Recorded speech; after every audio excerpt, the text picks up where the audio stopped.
All right, welcome to the Leslie eLab. My name is Frank Rimalovski. I'm the Executive Director of the Entrepreneurial Institute here at NYU. We run the Leslie eLab and a whole host of other programs and resources to help students and faculty start startups.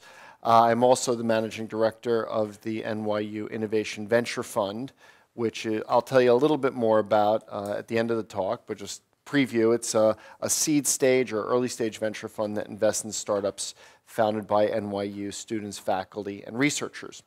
I've been investing in startups since 1998, both for a large company and a private venture fund, and for the last 7 years here at the university. And so what I want to talk about today is kind of one of the core elements of our Startup School series here, which we call When and How to Raise VC, or Venture Capital. And what I want you to walk away from this talk with is a better understanding of the business model of how venture capitalists operate and what they look for.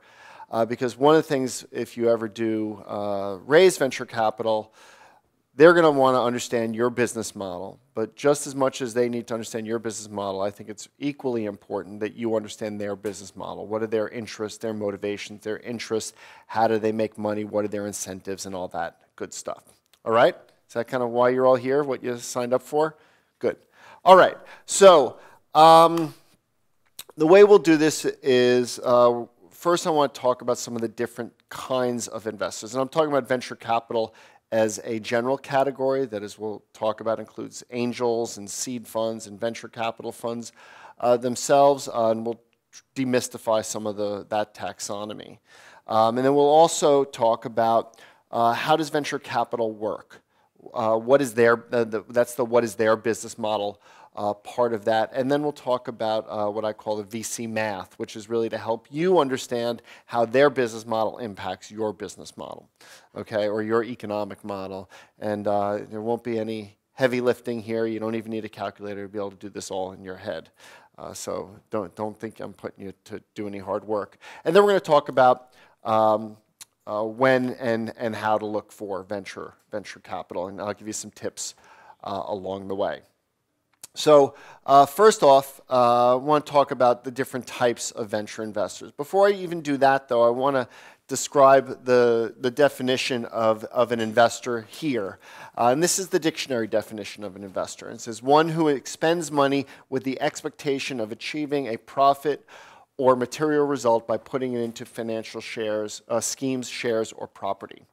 Okay, so the reason why I'm putting this up here, while it might seem obvious, okay, it's really important to understand that investors are making an investment in you, not because they love you or believe you or because they like technology, but because they really need to and want to make money, okay? And so by giving you money, they're expecting to get something in return. And what they expect to get in return is a piece of your business, so that when your business becomes larger and grows, that actually they will make money, more money than they actually invested in you to get started, okay? Well, that might seem, like I said, really obvious. You'd be surprised how many people actually don't actually grok that. Okay, and they think that they can hold on or maintain 100% control of their company when they're getting money from other people. Okay, but you give and you get. Okay, I'm going to be sharing with you some myths about venture capital. Hopefully we'll bust those myths in the process. The first one is that venture capital is the primary funding source for startups. Actually, in terms of the amount of money that venture capital as a complete asset class puts into small businesses, it's about 1%.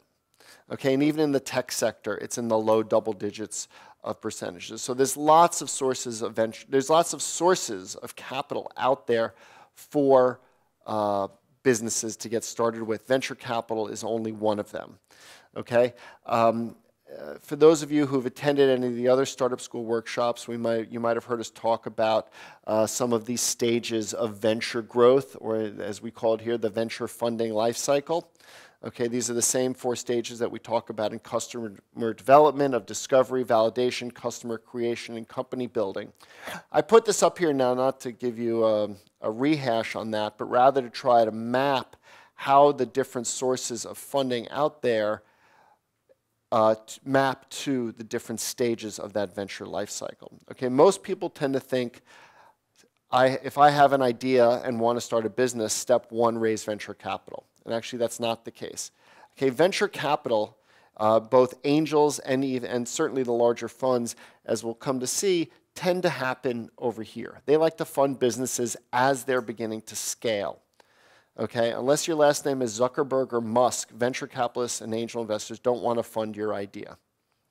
Okay, and we can talk about that in Q&A if we have time about why that shift has happened, because 20 years ago that was the case. Okay, but today the barrier's been lowered through things like cloud computing and open source software and all this other stuff. And so they don't want to fund your business to find out if someone cares or not. Okay, they want to know that you validated that there's a demand for your product or service and that you can economically acquire customers and have demonstrated that there is a business there or that the dogs will eat the dog food. So if you're in this stage, you're in this discovery phase where you're testing your assumptions about your customer needs and problems, right? That's not venture capital land, okay? That's really when you should be thinking about grants and competitions, and maybe the founders even putting some of their own money in. And I'm not encouraging you to max out your credit cards, but it is often what entrepreneurs do in the early stages of their business. Now, the good news is you usually don't need you almost never need millions of dollars to do this. This is sometimes costs next to nothing to go out and talk to customers. Okay, to understand their needs, to validate the problems that you're solving, to understand their preferences and priorities. Okay, that really shouldn't cost you much, if any, money. But there is money in the university, and we'll talk about resources available for that. Once you've validated the problem and now are ready to test your solution, okay, then there are other sources of capital out there. Most of those are non-dilutive, meaning that they don't require giving up ownership in your business to get there. So again, there's grants, crowdfunding, things like Kickstarter and Indiegogo, and non-dilutive sources of crowdfunding are an increasingly popular source of capital. We've actually had a lot of startups successfully raise hundreds of thousands of dollars in some cases there. This is also when you should be actually looking to your customers to maybe even invest in your business, invest directly or indirectly in your business. We have a quote on the stairs from Esther Dyson that I love. It says, "The best investor in your business is your customer." Okay, because they're validating that you're building something that is important to them. And that doesn't have to be an investment in the form of equity. It could just be a pre-order or making prepaying for something. And it's really an informal way of essentially what Kickstarter and those kind of services do for you.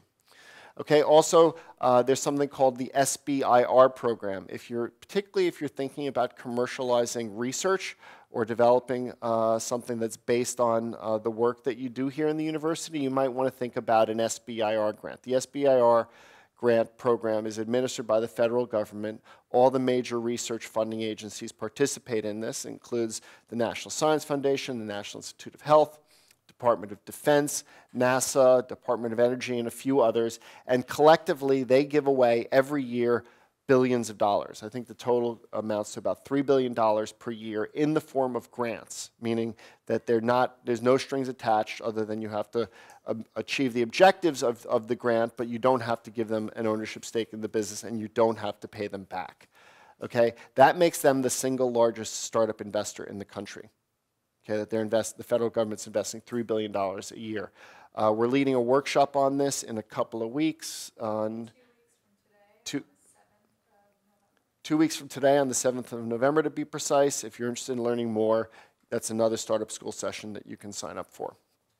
Accelerators, things like Techstars and Y Combinator and Entrepreneurs Roundtable and AngelPad and others are yet another source of early stage capital to help get your business off the ground.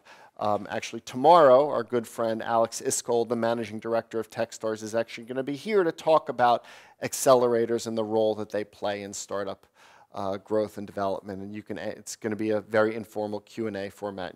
You can talk to Alex about that. And then this is also when friends and family often invest in startups. And that friends and family is not a euphemism for something. It actually literally means your friends and your family. And these are the people that are going to invest in your business because they know you and love you and believe in you, okay? Even if they're not professional investors.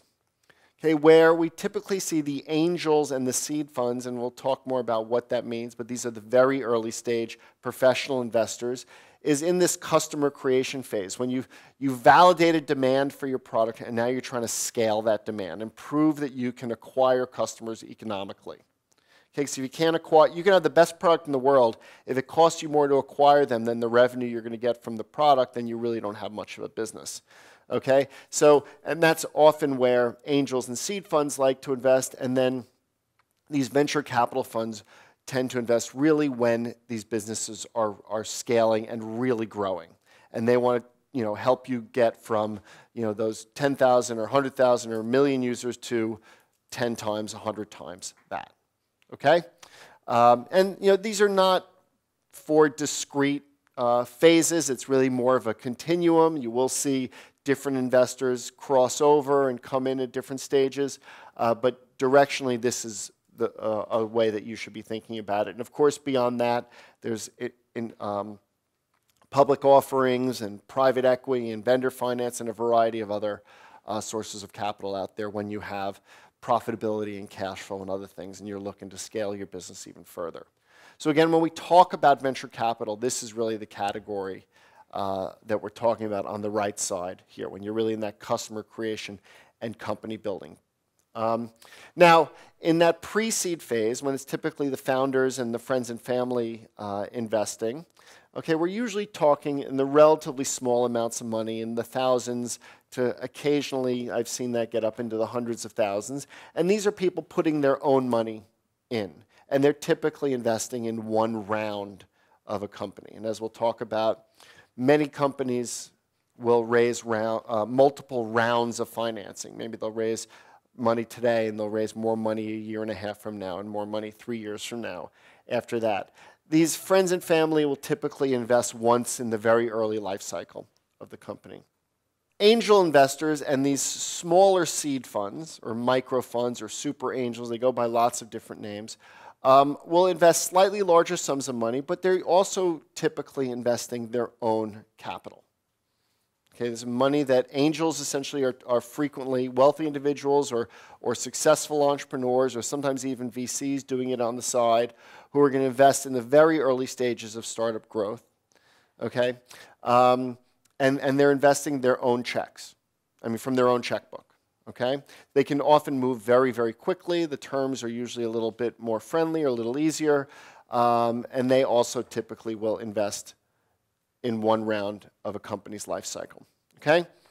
The venture funds, okay, this is the Union Square Ventures, the Sequoia Capitals, these kind of brand name venture funds, Andreessen Horowitz, Kleiner Perkins of the world, are over in this bucket. And they are managing pools of money for other people. They are essentially money managers in the same sense that a mutual fund.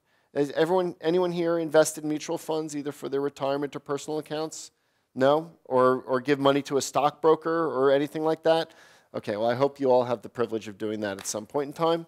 But these people aggregate money from other investors and then invest it on their behalf.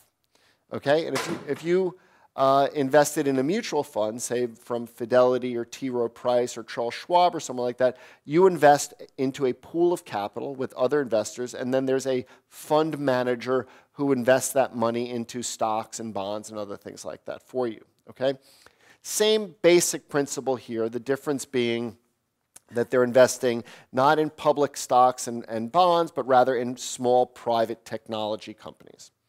Okay, they typically are investing larger sums of money, okay, typically starting at the $2 million and up, though you do see them go down, but sometimes they will invest in the tens and hundreds of millions of dollars as well. And they're getting their money from other people, and we'll talk more about that in a second.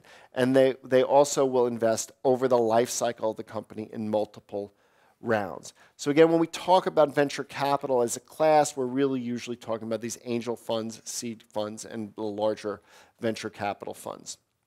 So how does venture capital work? What is their business model and how do they make money? So as a first thing, I mentioned VCs manage OPM, okay, which stands for other people's money. So if at the beginning of a fund life cycle, they will raise a fund and get commitments from investors to a pool of capital. Okay, let's say it was a $100 million fund, and they will go out and raise that from the kind of organizations you see here: pension funds, foundations, endowments meaning like universities, though NYU's not a big player in this category. Schools like Harvard, Yale, Princeton, Duke, and Stanford actually commit lots of money into this, as do the state pension funds. Texas and California in particular are very active in this space. Foundations, like some of the same foundations you hear, like if you listen to National Public Radio. Financial institutions, Wall Street firms, funds, insurance companies, and also family offices. Anyone here know what a family office is? Well, I hope you all have one day. A family office is when you are wealthy enough that actually you can afford to employ a full-time staff to invest your money on your behalf.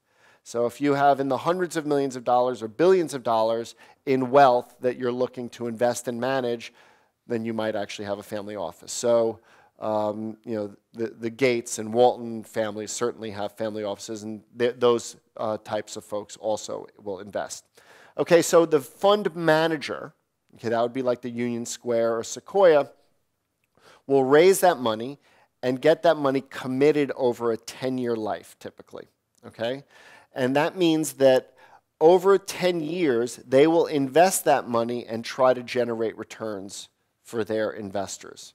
Okay, so typically they will invest that money in their first fund over the first 3 or 4 years of that company. They'll do initial rounds of investment in those companies during that period.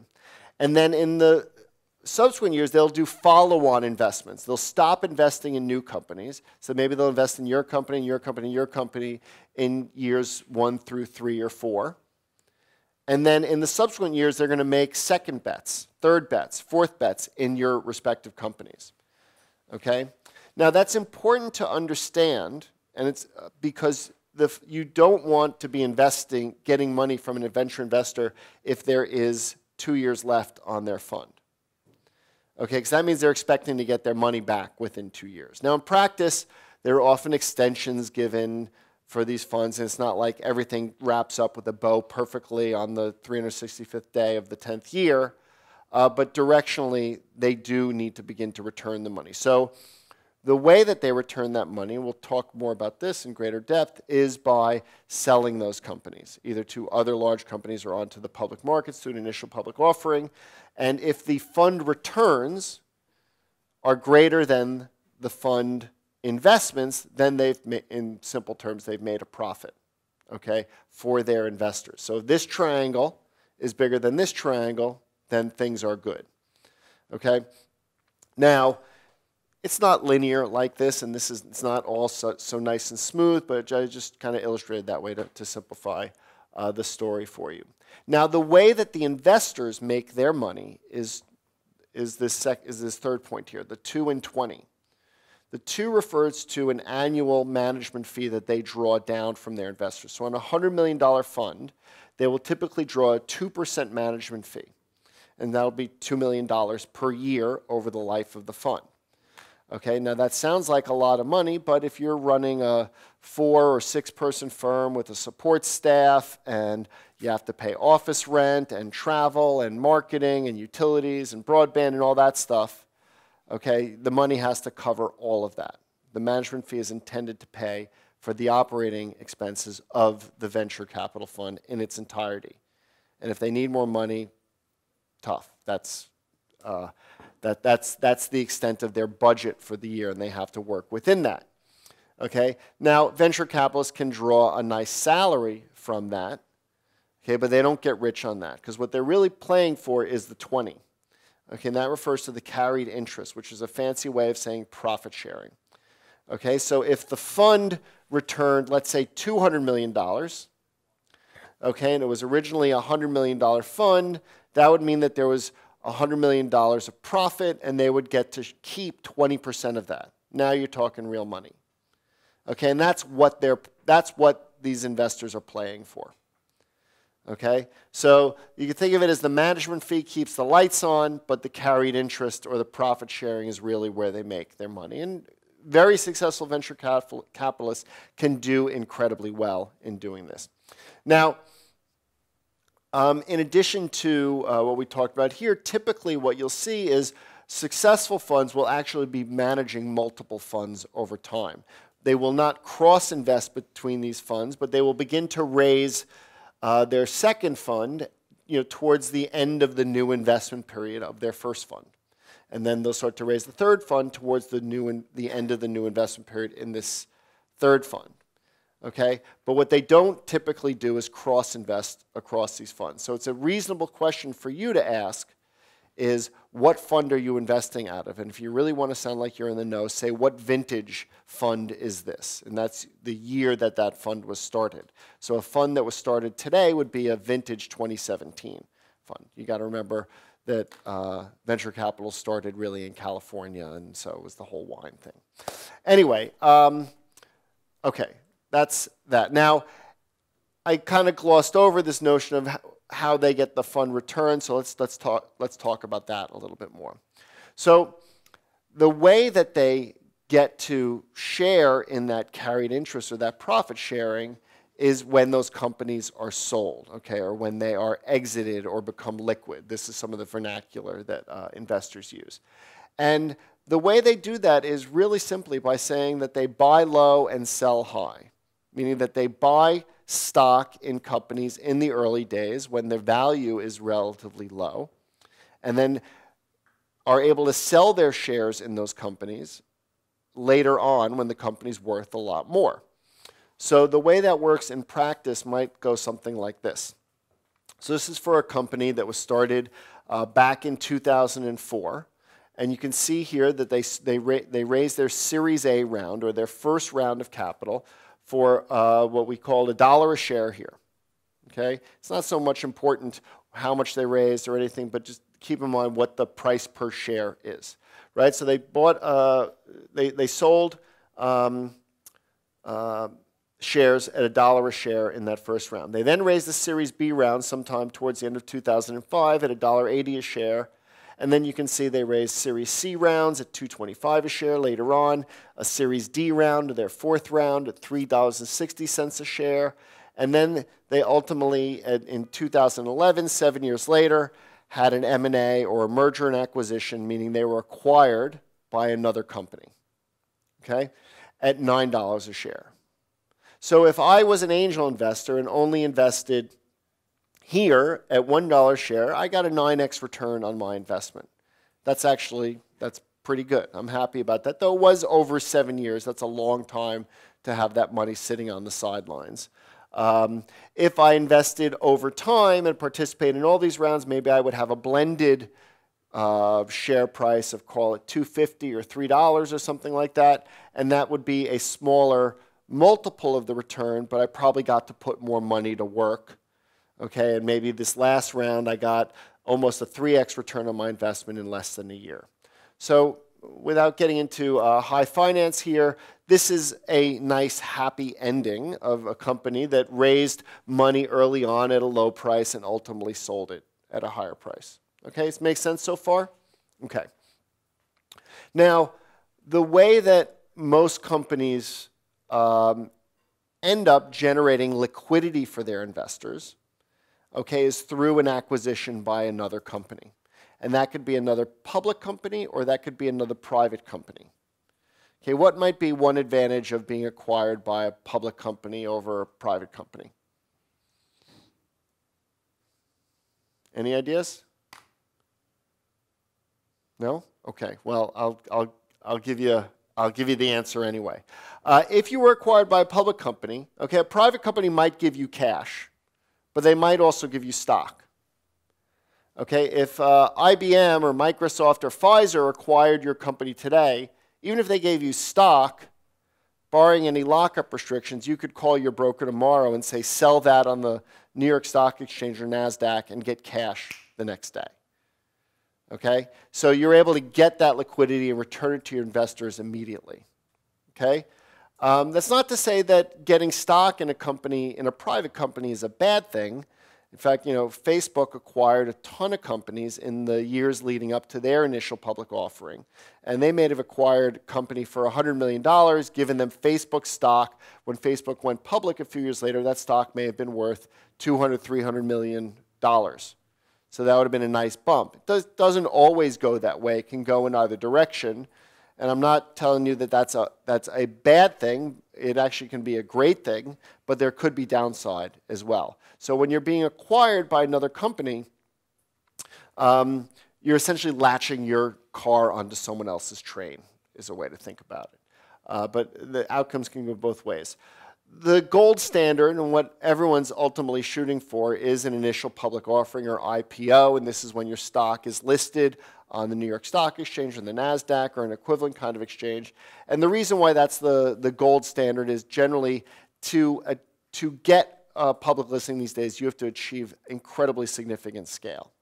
And these are the companies like Snap and Twitter and Facebook that get big enough that they can go public these days. They have enough revenue, enough profitability, and enough scale to do that. I believe that the number is less than 1% of companies that exit or actually ever go public. So while we aim for the fences, the reality is the overwhelming majority of companies are either merged by a into another public company or into another private company. All right?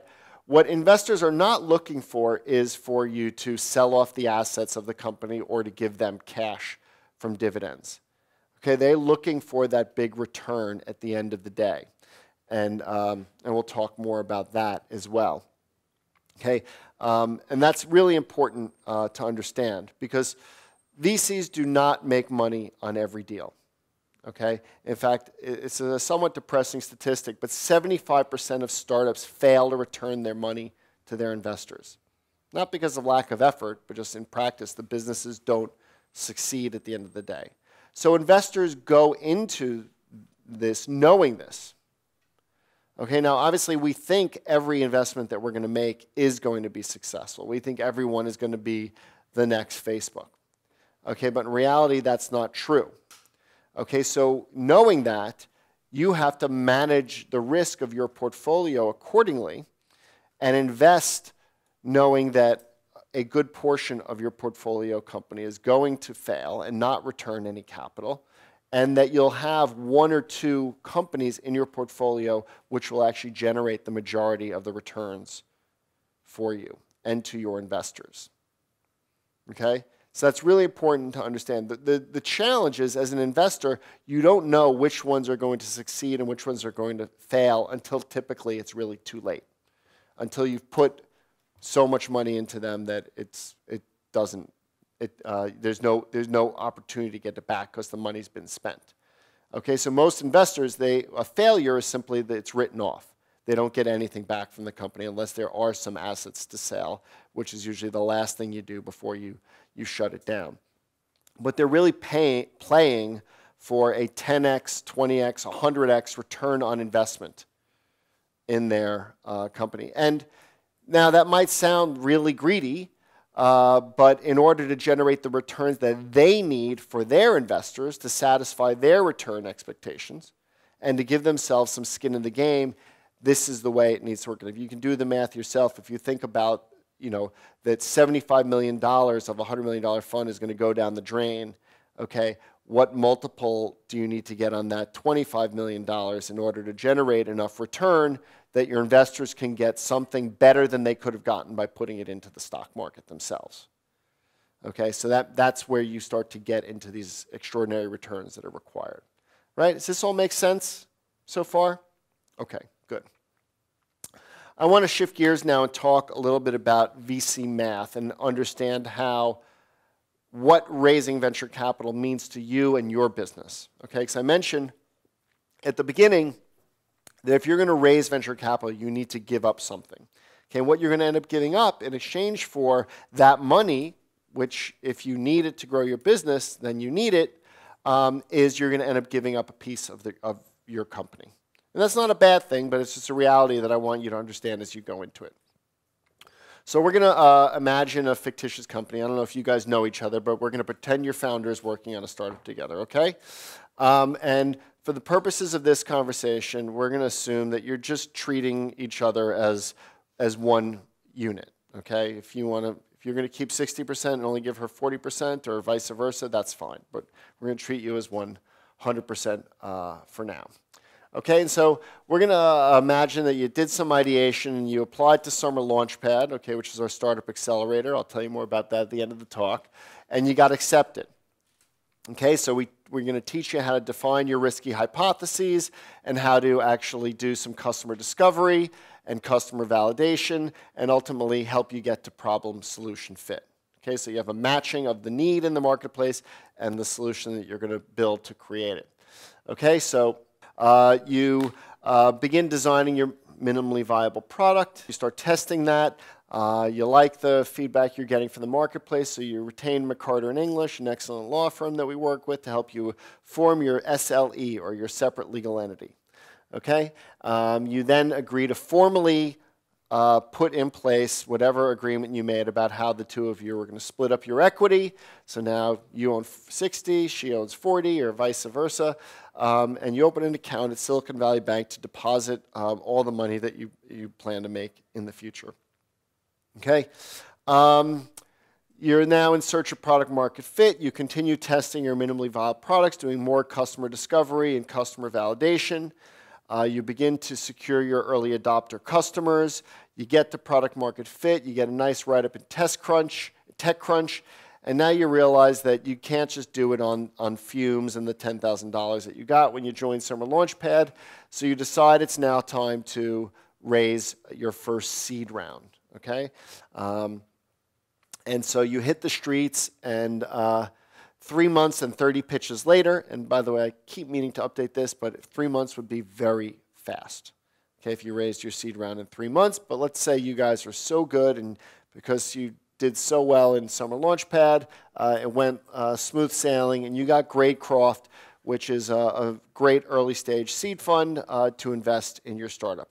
And they said, we're willing to invest $500,000 into your company, but you need $1 million. So you then get the NYU Innovation Venture Fund and 3 other angels to invest alongside them for a total of $1 million.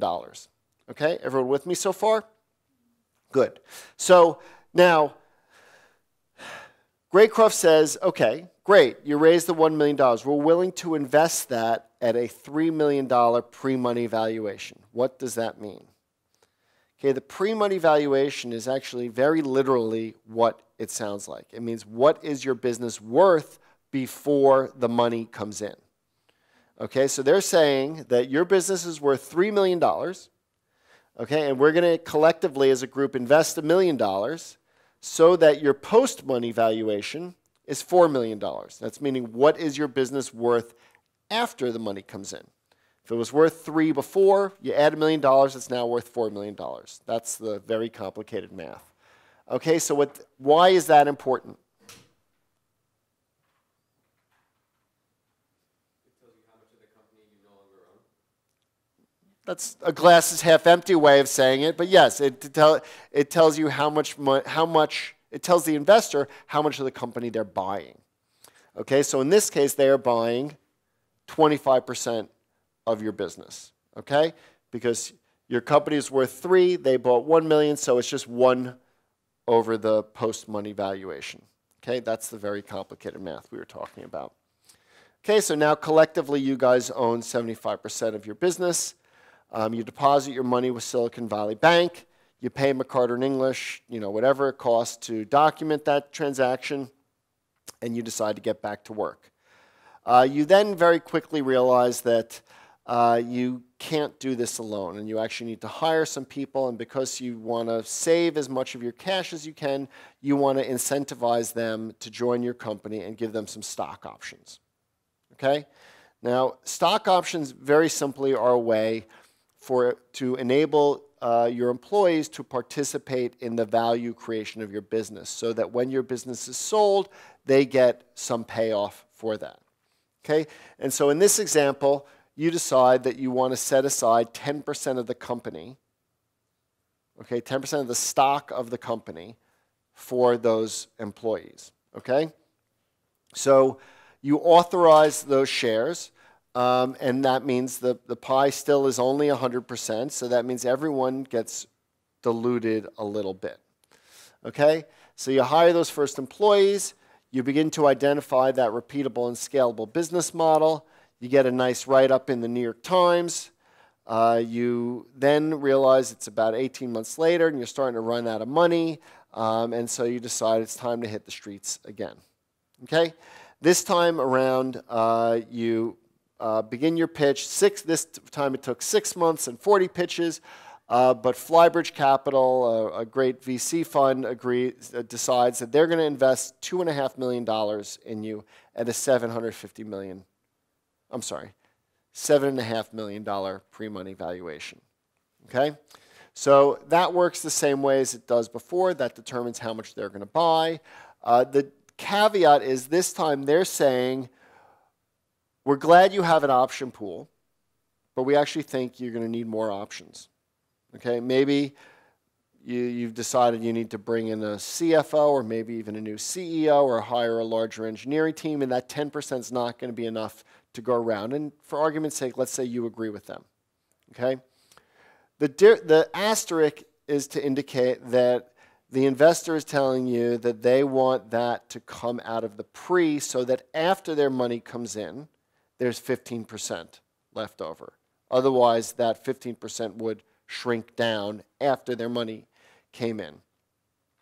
And they don't want to have to pay for that. They want the existing investors and the founders to pay for that. Okay?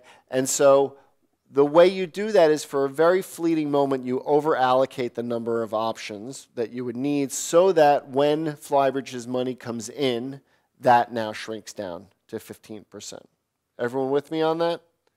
Okay? So now Flybridge comes in. They bought 25% of the company, right? Post money of $10 million. They invested $2.5 million. And the remaining $7.5 million of the pre is spread out between the founders, the seed investors, and the option pool. Okay, you're not getting a payout of that, but that's the value of your stake in the business. Okay, so now the founders own 45%, the seed investors 15%, the options, an option pool worth 15%, and Flybridge owns 25% of the company. Okay, so congratulations, that's a 50% step up in value from the seed round. Okay, right? The company was worth, your stake was worth $3 million before the seed round. Now it's worth $4.5 million. Step up meaning it's just industry speak for increase in value. You have $2.5 million in the bank, right? John Elton from Graycroft and David Aronoff, two top VCs in New York City, are on your board of directors and helping you steer the company. You're growing a team. You're scaling your business. Life is good. Okay, this is another happy outcome. Now, some of you might be looking at that 45% and saying, yeah, but I only own 45% of my company. Well, that's why I said at the beginning, if you are going to take money, you're going to have to give something up. And this is actually decent terms that you're getting on this business at this point in time. If you don't need to raise venture capital and you don't want to give up something in your business, then there's no law that says you have to raise venture capital or raise investment capital at all. If you can fund your business on your own, more power to you. Okay, but if you do want to build something that is going to scale very large and you need to invest up front to hire people or equipment or buy inventory or whatever the case may be, then maybe venture capital is an option for you. Okay? What I want you to take away from this is that if you raise money, you will be diluted if you're going to raise investment capital. Okay, you can get grants and all that, but those usually don't scale up to the same level that venture capital does. Now, the scenario where I showed you after the seed round here, that the options would be issued after the investors come in, is actually fictitious. It never never works that way. I just showed it that way just to contrast the scenario of where the dilution of those options hits. Okay, in reality, it's going to be more like it was after your Series A round, okay, where the investors are going to say, if you identify that, yes, you're going to need to hire people and you're going to want to incentivize people, the expectation is that that will come out of the or from the founders or the prior investors, okay? That's the way it's worked in 99 out of 100 deals that I've been involved in. The best way to have that not happen is to have a rocket ship that they are dying to invest in, and then you can dictate the terms that it won't be that way.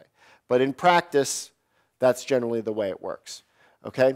Now, I showed you a happy outcome here. So the timing of your raise will be key. As we'll come and talk to, we'll talk to in a few minutes, you raise money when you can raise it, not just when you need it. Okay? You guys did a great job. You built the company. You got traction that convinced the investors to get behind you at the right time, and you were able to raise money at an increasing valuation. Okay? Just if things were not going well after the seed round, and you still needed more money, but you hadn't made material progress, you might only not have been able to raise money at such good terms. You may not have been able to raise money at all. Okay? So you need to keep that in mind. So you need to think and plan for how much money you're going to need, how long it's going to last, what you're going to accomplish with it, so that and take into account what's going to go wrong to the best of your ability to anticipate what's it going to take to get to that next round. What are the valuation and milestone inflection points that are going to attract the next investor to invest? Now, easy for an investor to say this, but your valuation nor your ownership position is everything. Okay, or as the expression goes, I'd rather have a small piece of a very large pie than 100% of a tiny pie. Okay, and that's true here. Your goal should be to maximize the enterprise value of your business downstream, not just to maximize your ownership today. Now, I'm not telling you just give away the farm, but there's a balance in that tension there, okay? But again, if your goal is to maintain 100% ownership or control of your company, then you have to keep in mind venture capital is probably not right for you, okay? Also, this is a very complex process. Okay, these are some of the terms that you will come to learn and hear if you do raise a venture round. Now, you don't have to become a master in all of these. Okay, that's why we have lawyers. But you want people in your corner who've been through this game before, who know what every one of these phrases and terms means, understands their significance and impact to you and your business and your personal situation. Okay, so that certainly means a good lawyer, but it also means it could be an entrepreneur or a coach or someone who is on your side and can guide you through this process and tell you what to do, how the game works, and so that you know what you're getting into. Okay, but you also need a really good lawyer. Okay, and law is actually like medicine in the sense that they specialize. Okay, and while any doctor can do a certain amount of medical procedures or practices, they can't do them all. Okay, and just like if your heart was hurting you, you wouldn't go to an orthopedist. If you had a rash, you wouldn't go to a neurologist. Okay, you would go to a cardiologist and a dermatologist accordingly. Same thing for your legal needs, okay? And while they don't always have the same societies and all that, they do in the larger firms all specialize, and they list that on their website. So just like if you were having surgery, you want someone who's done that surgery 100 times before, maybe 1,000 times before, okay? Same thing with your lawyer. You want a lawyer who's done hundreds, if not thousands, of venture financings. So they know the game that you admittedly don't as a first-time entrepreneur. Okay, so you want one who is expert in doing venture financings. Okay, the good news is in New York City there are literally dozens of attorneys, dozens of firms who have attorneys who specialize in venture fundings and do this every day. Okay, you don't have to use someone in New York. Okay, 20 years ago you had to go to Boston or Silicon Valley to get a good startup lawyer. Now there are tons here, and one of the things that we can do is recommend them to you if and when you're ready for that. So we'll talk more about lawyers in a bit. Okay, so when should you be looking for venture capital? I won't rehash this, but right, we talked about this chart a little earlier. Right, venture capitalists tend to look to fund these larger scale businesses here, angel or businesses that are scaling, angels and seed funds at this slightly earlier stage. I imagine most of you are probably somewhere in one of these first two stages. Okay, so again, as we said, just because you have an idea doesn't mean you're ready for venture capital. Okay, and we're happy to sit down with you at any point in time and help assess where you are actually in your journey and what are the appropriate funding mechanisms for you at any point in time. Now, another thing to think about, aside from the obvious dilution of raising funds, is it is a time-consuming, distracting process. Distracting because you didn't start the startup to raise venture capital. You started your business to build a business. Okay, and if there's 2 or 3 of you working on this startup, and one of you is spending the majority of your time, and that's what it will be, the majority of your time raising capital for a period of months, that's like losing a third leg on your stool. Okay, and it can be really hard to keep the business going during those phases. So it's important to make sure you're focusing that effort when it's going to yield results. Okay, and you can talk to founders in here every day about this who didn't heed that advice and went out and tried to raise venture capital prematurely and essentially wasted 3 months out of their startup life at a time when they really couldn't afford to do that. Because as an early stage entrepreneur, your most precious resource is time, because you don't have money. And time is the thing that you need to build and grow your business.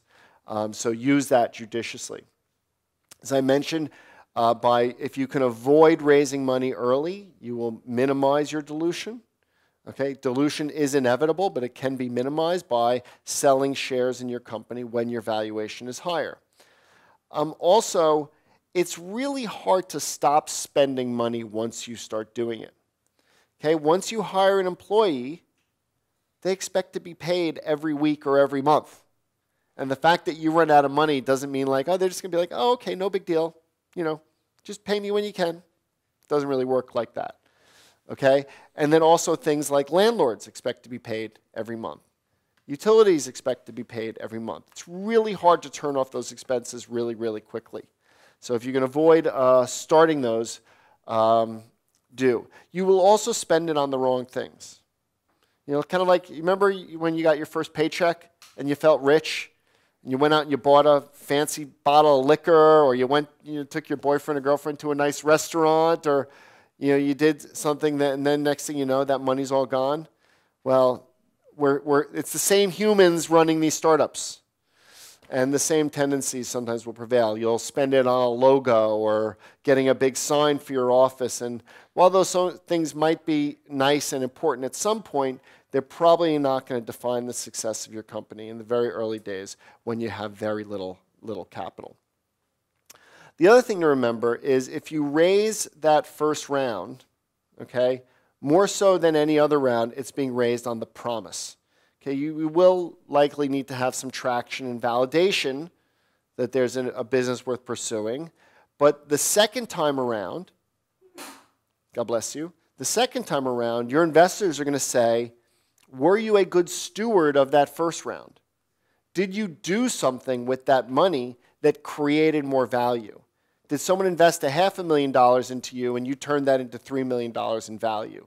Or are you only, a little bit ahead of where you are now, just a lot of time has lapsed? And that's the best proxy that an investor has of whether you're a good investment at that early stage. Did you actually do something really meaningful with the prior investor's money? Okay? So as I like to say, the first round may be raised on the promise, but the second round is going to be raised on the progress. All right? And if you're wrong and don't hit those milestones, there's a good chance you're dead, meaning that your business is not going to be able to raise money. Most investors don't want to bother investing in a company at a lower valuation than the prior round. It's just not worth the hassle and the pain and the agony for something that's already seemingly going sideways. There are exceptions to that, but the vast majority of the time that's true. And remember, there's many other non-dilutive sources of money available in the early days, some of which I talked about before, and we'll talk more about them again at the end.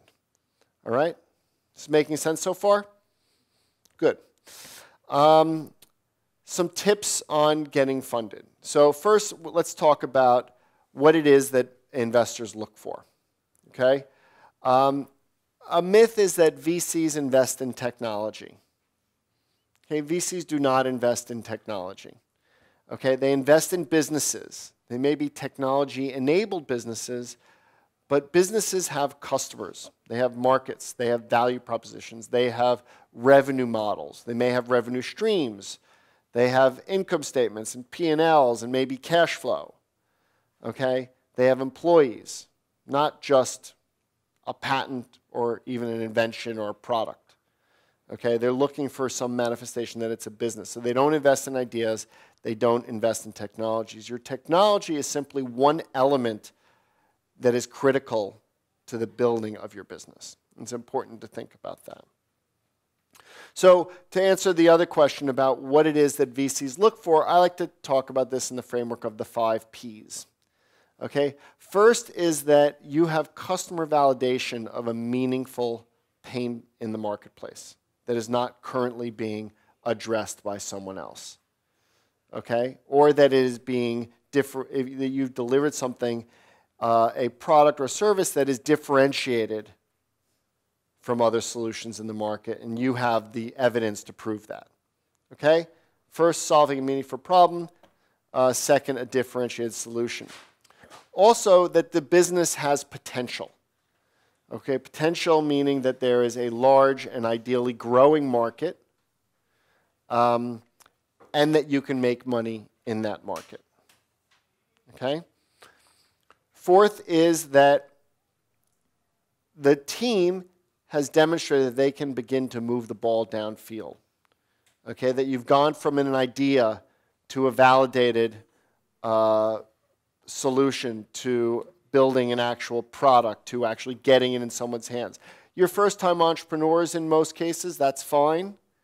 Okay, they're not expecting you're going to have the pedigree of a Mark Zuckerberg or Elon Musk, but that you've demonstrated that either with your hustle or whatever resources you've invested in the business so far, that you've been able to make some meaningful progress up until that point. Okay? And then finally, implicit within all that, and at the core of that is the people. Okay? And that the team is committed and focused and passionate and persistent about the problem that they're trying to solve. Okay? And again, they're going to look for the hallmarks of that in the progress that the team has made already. Okay? Now, my friend Arthur likes to talk about this VC deal flow funnel, and I think it's a useful way to think about this. So an average venture capital fund may see 1,000 to 2,000 investment opportunities a year. Okay, and that fund may have 3 to 6 people in it that needs to sort through all that. You don't have to even do the math to realize there's not enough hours in the day to take pitches from all of them, okay, and do diligence on all of them, meaning spend real meaningful time to assess the investment opportunity. So your goal in your first contact with that investor is not to get them to invest. Okay, it's to get another meeting. Okay, because on average, you will have 6 or more meetings before you actually get to a decision about whether or not they are willing to invest in your company. So that executive summary or that pitch deck or that first encounter with the investor is just to whet their appetite and get them interested. Okay, it's kind of like if you ever bought a house or a car, it doesn't just happen on the first encounter. Okay, that's even more so true here. So the goal of getting onto their inbox, as Arthur likes to talk about, is to get on their desk, which is a euphemism for saying being front of mind, not being relegated to the credenza, which is behind them, out of sight, out of mind. If you're on my credenza, I forgot about you already. Okay? And the goal of that is then to get to that meeting. As I said, you go through several cycles of meetings, and ultimately at some point they give you an indication that they want to invest. They begin to do maybe some meaningful diligence, meaning they'll maybe start to look at, they want to meet more members of the team. They might want to look at your intellectual property if you have any. They may want asking you for more information about your metrics or results to date or your financial information, your contracts, whatever it might be, until ultimately that leads to an investment. Okay, so again, just the thing to remember about all this is your initial goal is to get a meeting. And your goal of that first meeting is to get a second meeting. Okay? So don't try to tell them everything you know in the planet in that initial meeting in order to get them to invest, because it's not going to happen. Okay?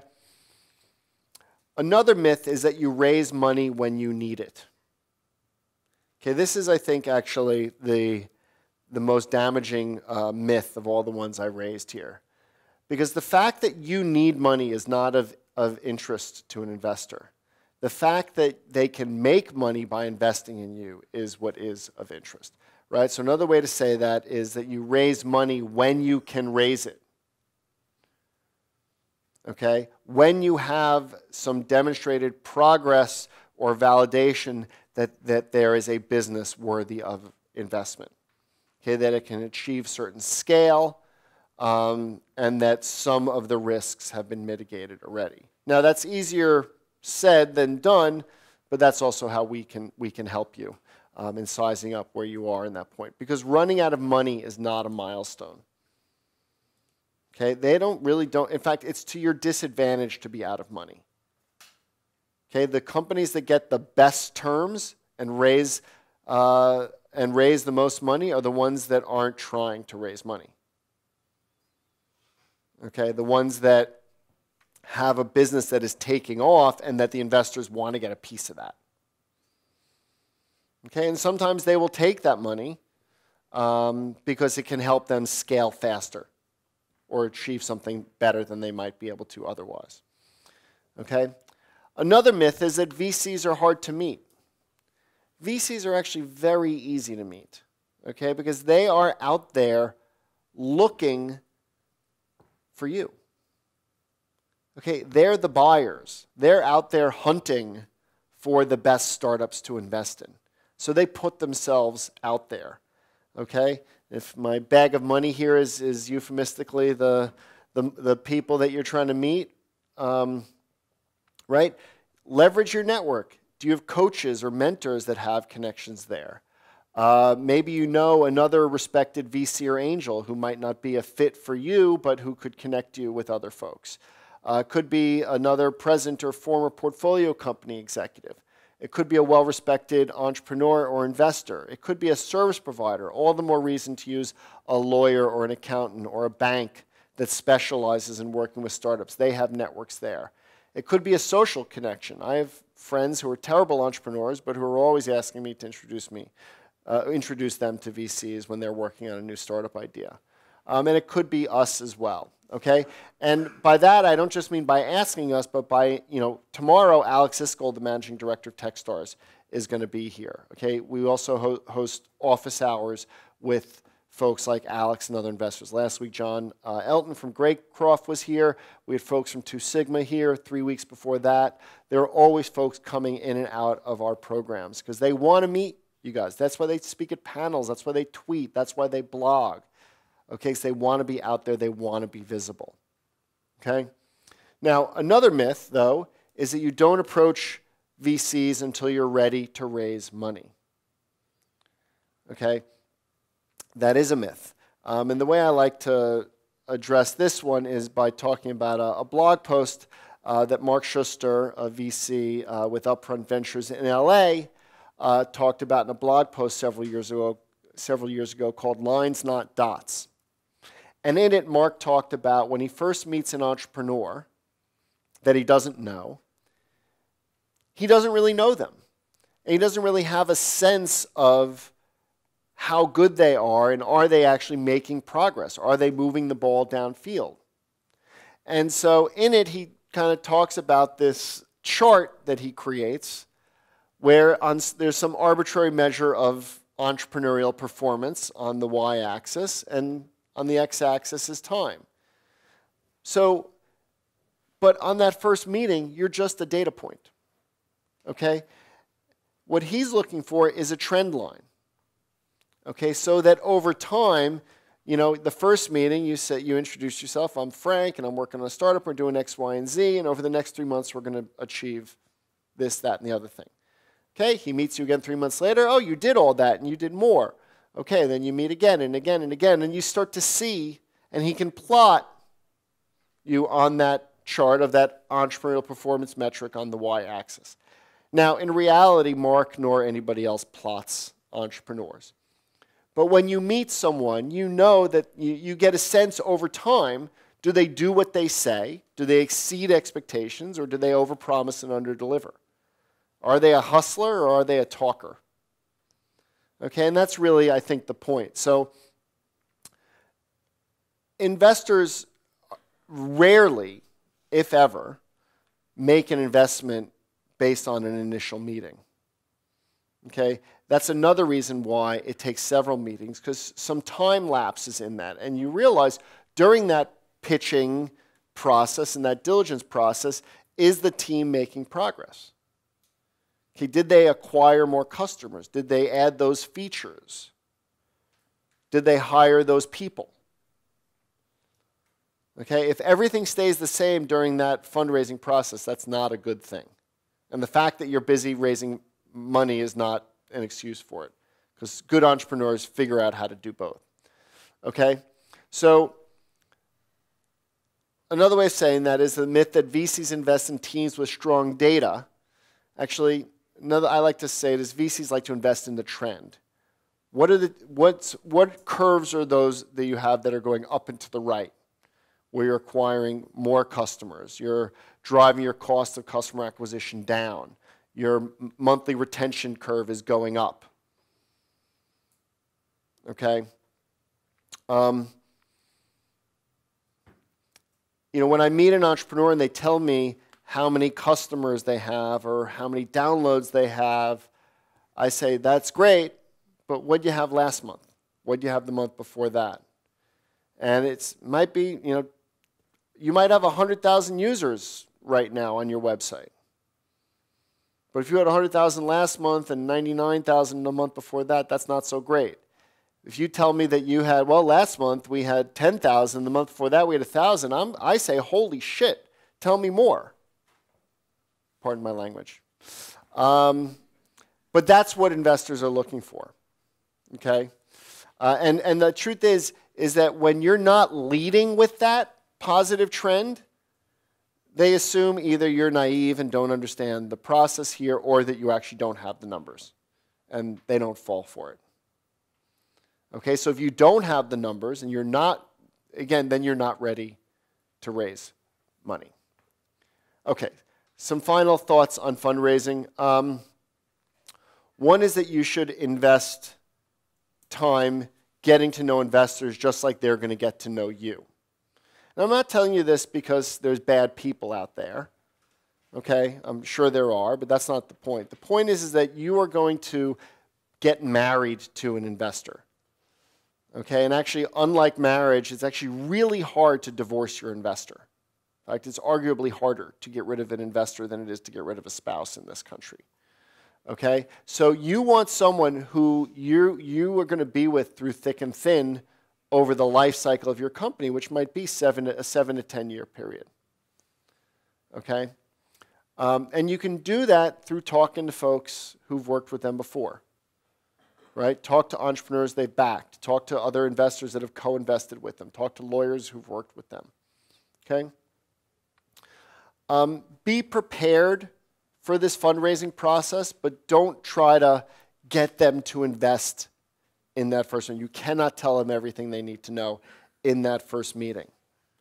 Okay, so go, if you have a half an hour meeting or an hour meeting with them, plan on slides for like 1/3 of that if you were uninterrupted, so that there can be a meaningful dialogue about what it is that you're presenting. Doesn't mean you can't have backup slides and be prepared for all that, but don't go in there with, even if you have an hour meeting, with a 40-page slide deck or even a 20-page slide deck.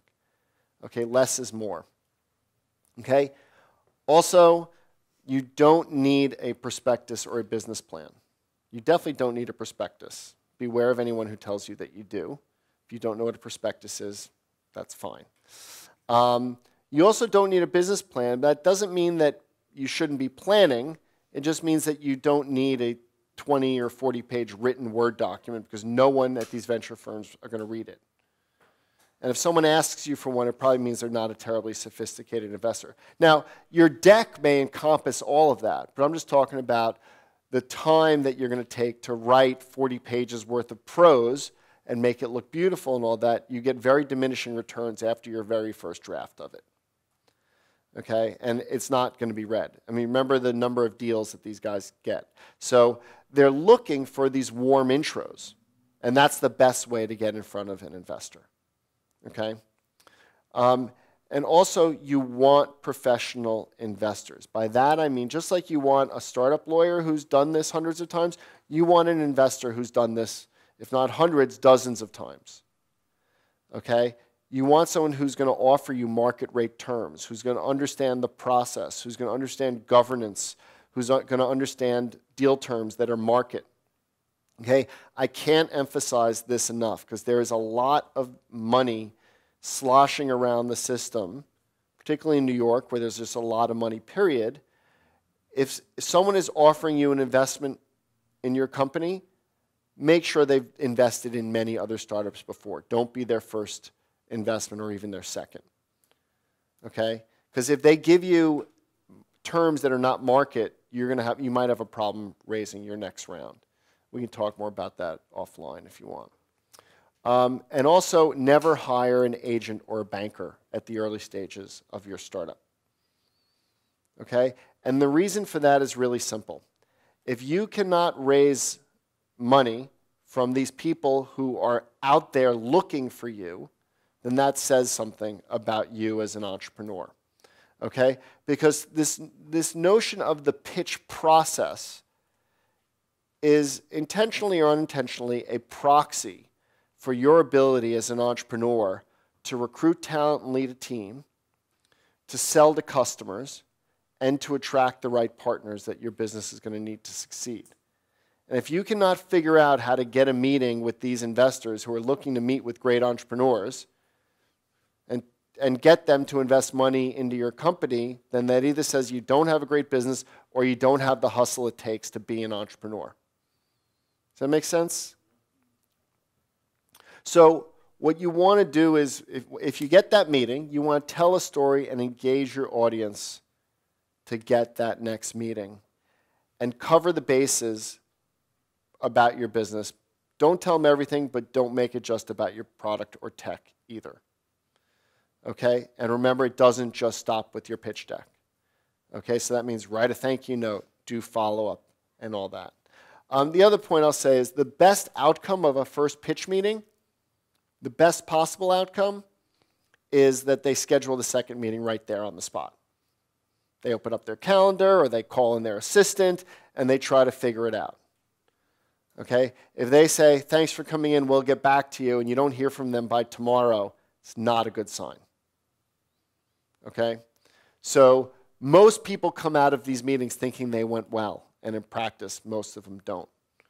Okay? So that means, just like, ask for that next meeting, and you'll get more signal on whether or not they actually are interested. Does that make sense? Okay. So to net it all out for you, there's a lot of sources of capital to help get started. VC probably comes a little bit later than some of you were thinking before you walked in here. But there's a lot of other sources that are available to you, particularly inside of a university and in the early stages of growth.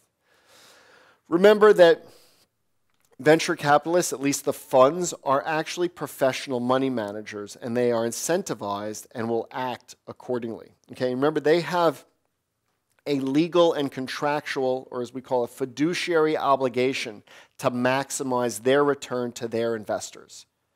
Okay, and if you were investing money in them, you would want them to do that.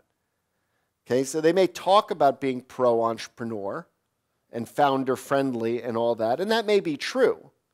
But at the end of the day, their job number one is to be nice to you only to the extent that it helps them make money for their investors, because that's why they exist. Does that make sense? Okay. Also, focus on the things that drive the value of your business, not just maximizing your ownership stake in it. Okay, that's taking your eye off the prize. Again, I'd rather have a small piece of a massive pie than 100% of nothing. Okay, remember, investors are looking for businesses, not just technology or ideas. Get to know investors early in the process. Don't wait until you either need money or think you're ready to raise money to get to know them. Okay, there's a cliche that's overused but still directionally correct of saying that when you want advice, ask for money. When you want money, ask for advice. I believe in the latter part of that in particular. Okay? So, meaning that get to know them early on. Okay? When you're 6 months before you want to raise money or think you're ready to raise money, go start talking to them and understand what are they looking for in a business like yours. Get some feedback on this, right? They've probably seen competitors of yours that you don't know exist yet. Okay? What kind of metrics, when you say I'd like to see more traction, what does that mean? What kind of metrics? What kind of growth rate? There's no silver bullet on having X number of customers, okay, that defines traction. It's different for different businesses in different sectors at different stages. But you can get a sense of that through an informed conversation with them. Okay? Just like they may be charting you, you want to chart them in your own mind. Okay? Remember, this is a complicated process, so arm yourself, meaning surround yourself with people who know what they're doing, who've been through this before, and can help guide you and support you in this process. And I'll say it again, you want professional investors. I'll spare you the bold font right now. And then finally, that we're here to help. Okay? We're here to help our students and faculty start startups. As I'll talk about more in a moment, we have a fund that makes direct investments in startups founded by NYU students and faculty, but we also help make introductions. We'll help you get ready for your pitch. We do workshops on pitching. We'll guide you through the process. Okay? So some funding resources at NYU. Again, the funding life cycle, we have different things kind of at each stage here.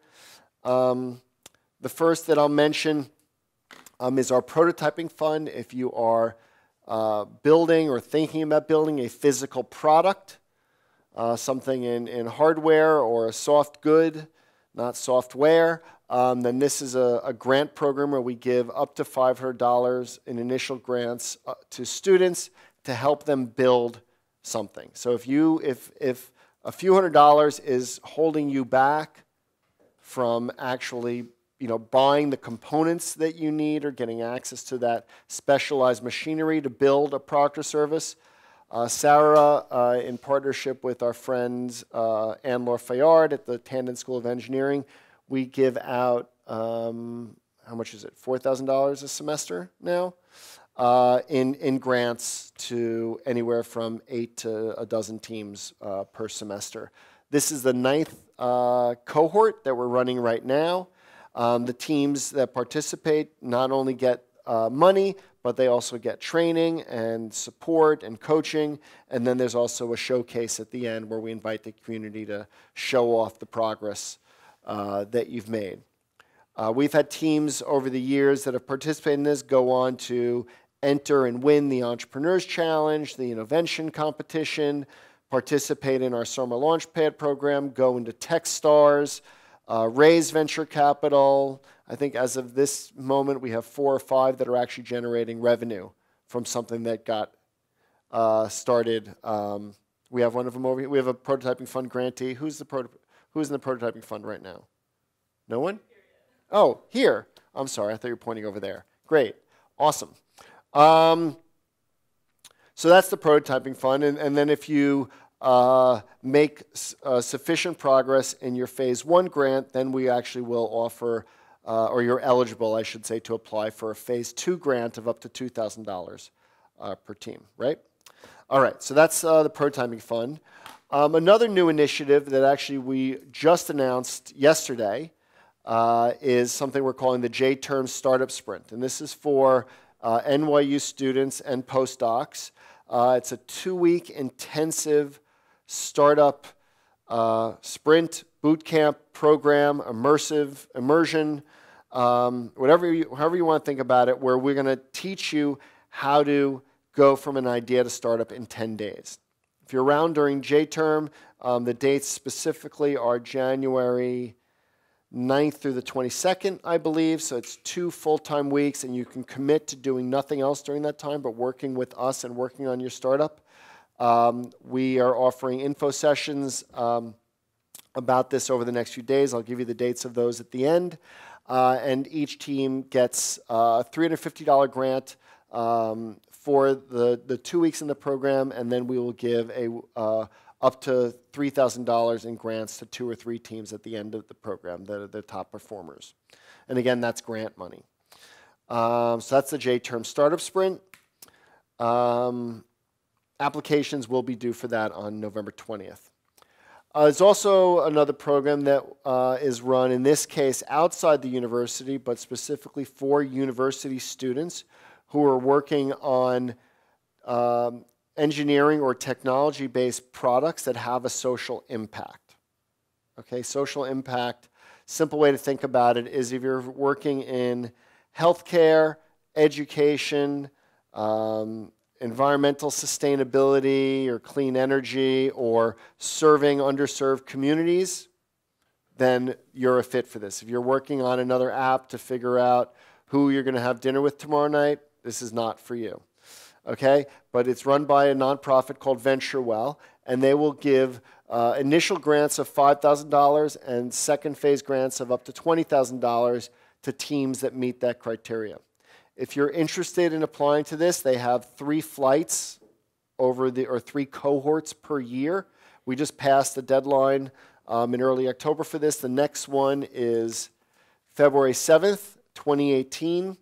Are we doing another info session for this, Sarah? All right, so we'll do one in the very beginning of January, so you have some time. But if you're interested in this and you think you fit, you should start learning about this now, because it's, I don't want to overstate it, but it's not an application process you can complete in a half an hour. Okay, you need a letter of recommendation from me. You need to identify a faculty member who's going to be the PI or the grant recipient on it, and will dole out the funds to you, and you need support of the Office of Sponsored Programs. All this is not impossible. It just takes a little bit of time and a little bit of planning and coordination. We've had over 6 teams from NYU get these grants in recent years. A couple have gone on to get phase 2 grants as well. It's a great program. It's next to no strings attached, and it's free money. We also, through the Office of Sustainability, NYU offers something called NYU Green Grants. We have an info session for this later this week. This Wednesday, we're holding an info session on the Green Grants program, and if you're at all interested, I highly recommend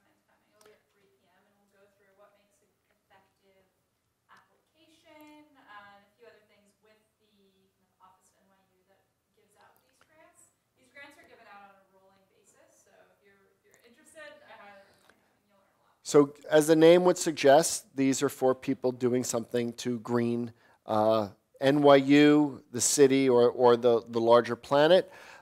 They have funded programs that are very NYU specific, not necessarily a startup, like actually the bike share program at NYU came out of this several years ago. But also what you see here is a team, the founders of EdenWorks, two of whom were NYU students a few years ago, who now have a very successful vertical aquaponic farming business growing in Brooklyn, growing literally and figuratively speaking. Jason Green, the founder on the left, you got a $20,000 grant to help get that started and built the first pilot for their business with that funding. So again, if you're in that sustainable green energy world, you should definitely come to the info session for this. This is great money with very lightweight process and no strings attached. There's also several competitions, startup competitions run within the university. The largest one is the NYU Entrepreneurs Challenge. That's worth $300,000 is given out each year. As part of that, it's run by our colleagues at the W.R. Berkeley Innovation Lab at the Stern School, but it's open to the entire university. That competition has already started for this year, so you need to think about next year for that. But there's also the Innovention competition, which is coming up next semester. And there's a few other social impact centric competitions as well, the Changemakers Challenge and the D-Prize competition. More information about all these on our website, but this is a great way to get money as well as training and support for how to take your startup forward.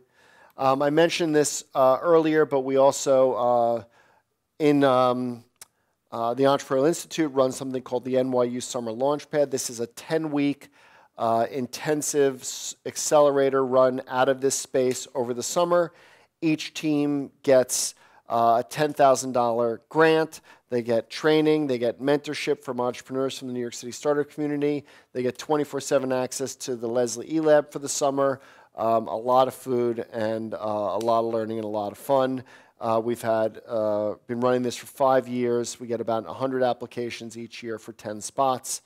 We prioritize teams that are graduating that year. So if you're a senior or a second-year master's student or a PhD student, you should definitely be thinking about this. But we have taken underclassmen as well. And then finally, we have the NYU Innovation Venture Fund. This is the fund that I mentioned earlier that I manage, that it exists solely to invest in startups founded by NYU students, faculty, and researchers. We invest alongside other angel and early stage seed investors. So if I were to go back to our diagram here, we tend to invest in and around this phase. So we're looking for early evidence of customer traction, validation, and growth. We have, as you can see from some of the logos here, that we've invested in over 17 companies. You can tell by some of the names we're pretty sector diverse. We've invested across healthcare, clean tech, and information technologies, including e-commerce, mobile apps, artificial intelligence, hardware, software, you name it. We're looking for great founders addressing great market opportunities. If and when you're ready, we're always happy to talk with teams about this. And then, so last thing I'll lead you with is, if you're thinking about raising money, okay, if you grokked everything that I've shared with you to date, you need to know the answers to these questions for yourself before you really go out in the marketplace. That's not to say you need to know the answers to all these before you talk to us, but before you really are going out and asking other people for money, you need to know, is this the right time to raise and why, right? How much are you trying to raise? And you'd be surprised how many pitches I see where they don't have no idea. They just know they need money. They don't really know how much they need or why they need it. You should know what you're looking for in an investor, right? Aside from the fact, obviously, that their money is green and that the check will bounce, what other types of value add are you looking from them, if any? Right? Do you want someone who is going to be a consigliere or advisor to you? Are you looking for someone who can open doors? Are you looking for someone who has portfolio companies with synergy? Are you looking for someone that has shared services that you can benefit from? There are investors who have space that you can work out of, or who have a PR person on their staff or a recruiter on their staff that you can use at no charge. Are those things important to you? If so, you may want to prioritize other certain firms and de-emphasize others. What are you going to spend the money on? Okay, you should have a fairly detailed concept about this, about what you're going to spend the money on, how long it's going to last, and what are you going to accomplish with it. Okay? You should also know that what investors are looking for in you. So that goes to talk to them before you're ready actually to raise money. And then be able to answer the question, directly or indirectly, why should they invest in you? Why is this a great business opportunity? And how are they going to make money by investing in you? Okay? So that doesn't mean that you have to have a slide about your exit strategy, but you should have thought about it. Okay? You maybe even have spoken to some of those potential partners or acquirers in your market, so you understand what they're looking for. So you're aiming for that target downstream. But at the same token, you shouldn't be obsessed with your exit strategy, right? Most investors will get worried if you're talking too much about your exit. Okay? So there's a tension there. You need to be thinking about it, but your emphasis and focus should be on building a large business. If you build a successful large business, the acquirers will emerge. And then, will you need to raise more money? Right? Is the investor who invested you going to be diluted? By how much? And when? And then what are those investors looking for? So I know this sounds a little harsh, but if you can't answer all those questions, then you're probably not ready to raise money. That said, we're willing to sit down with you at any point in your journey and help you figure it out.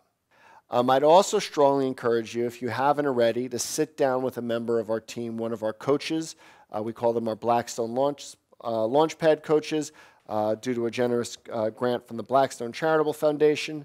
We will sit down with you no matter where you are. If you want to learn how to spell entrepreneur, or you're ready to raise money, or anywhere in between, we're happy to sit down and help you. Okay? We do this all day, every day, with students and faculty across the university. Going back to fundraising, I'm happy to take any questions that any of you might have. Hey, can you talk about the SBIR and what happens to the intellectual property associated with that grant, those kinds of grants? Well, the intellectual property that the team owns, the government doesn't lay any claim on because they gave you a grant. It's non-dilutive. It's a grant. And the grant in this case would go to make a long story short, because it's complicated between the difference between SBIR and STTR, but to the company, and it doesn't really have any bearing on your intellectual property. Second question, and this might be something for a different time, but can you talk a little bit about valuation? Because it seems that people have a lot of different opinions on valuation, because oftentimes it's made up, oftentimes it's based on some kind of a stream, and I'm just curious how, like, the best way to go about valuation. So generally speaking, if I understand where you're going with that, the investors typically will be the ones that determine the valuation, okay, because they're the buyers. Okay. Now, that being said, it's really hard to put a value on a business that doesn't have any revenue. Okay, where all it is operating losses. Okay, if that. You may not even have operating losses yet.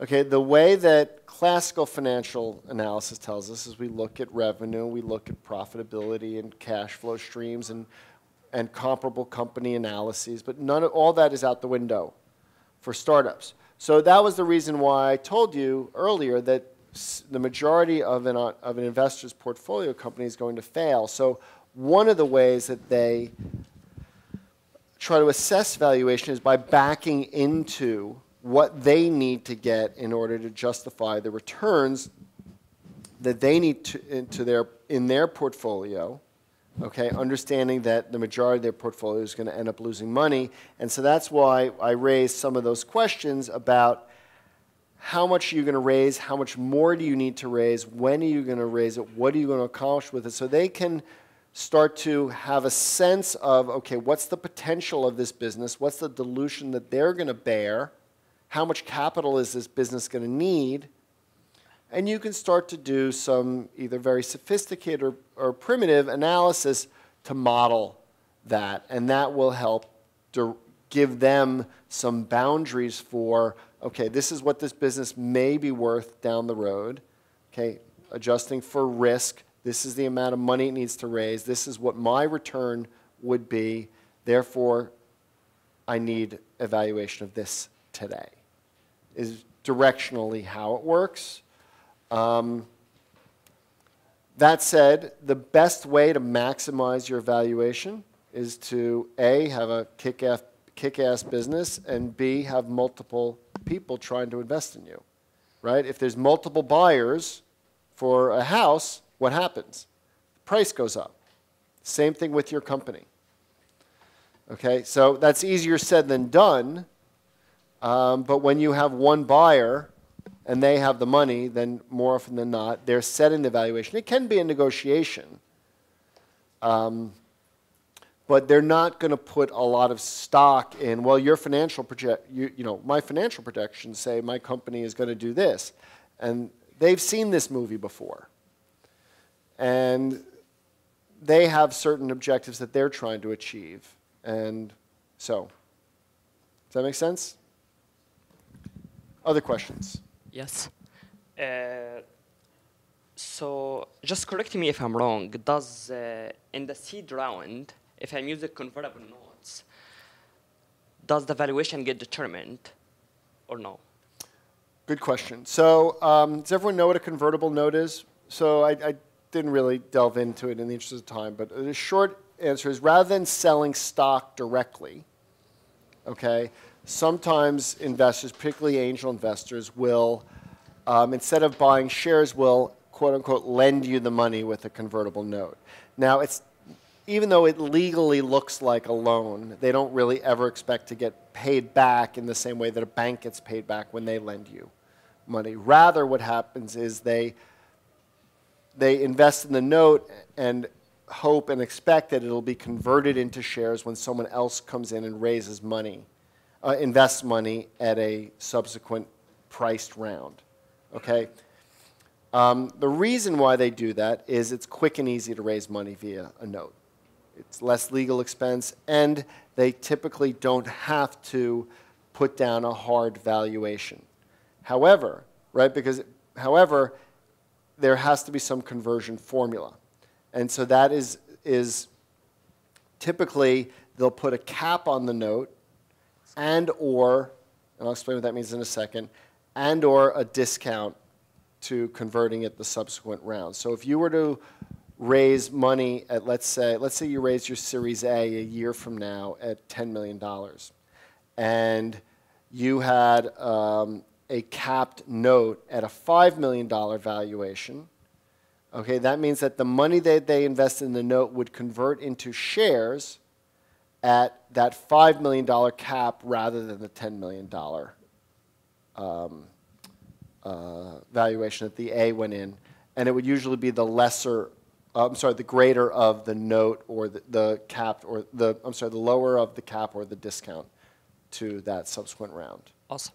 Thanks a lot. Could you please talk more about the dynamics of the NYU Venture Fund, for example, the vintage fund and the average check size?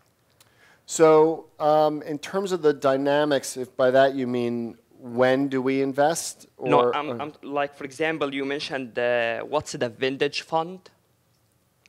Like you mentioned, like it's a 10-year fund and you should be in this. Oh, so ours is an evergreen fund, so you don't have to worry about that.